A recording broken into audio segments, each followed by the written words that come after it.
होय हो. काल तुमच्या त्या आत्तीच्या नातीचा वाढदिवस झाला. सगळ्यांनी काय बाय आणलं होतं.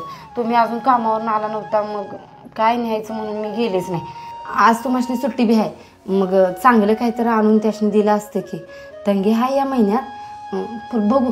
हाय मी जरा पैसे साठवलेलं. ती माझ्या मैत्रिणीने एक दुकान सांगितलं, तिथनं आणून चांगलं ब्रँडेड मिळते. अगं माझ्या आत्तीला किती बी महागडं दिलंस तरी बी ती मापच काढणार आहेत. असू दे, ती कशी का असणार, आपण आपलं कर्तव्य करू. नमस्कार मॅडम, बोला काय हवं आहे तुम्हाला? एक 7 वर्षाची पोरगी आहे, तिला काहीतरी चांगलं असेल ते दाखवा की. या इकडे. एखादी बॅग देऊ शकता किंवा गिफ्ट देऊ शकता किंवा सगळ्यात बेस्ट ऑप्शन एक छानसा ड्रेस देऊ शकता. एखादा चांगला ड्रेसच दाखवा की.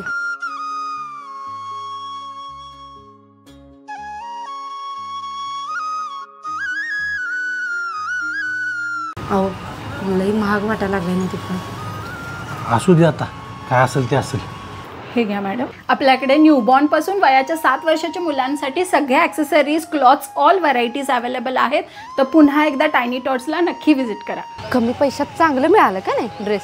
मला वाटलं लई महाग बिग असेल का काय. चला. आत्या सासूबाई, काल पिंकीचा वाढदिवस झाला, आम्हाला यायला भेटलं नाही, त्यांनी कामावर गेलती.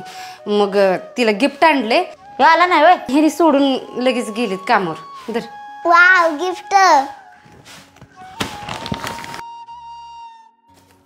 आणला असेल रस्त्यावर नाही तर बाजारातनं. अहो नाही, चांगल्या दुकानात आणलाय. अगं बाई, टायनी टॉट्समधून आणलाय. अहो आई, ह्यांचे प्रोडक्ट्स खूप भारी असतात, माहिती आहे मला. काय कापडच आहे, कवा तर फाटूनच जायचे. जा, असू दे जा. मामे, मला ड्रेसला आवडलाय. तू इथंच थांबा, मी लगेच घालून येते. अगं बाई, केवढं छान दिसायला लागले ग बाळ माझं. छान आहे ना.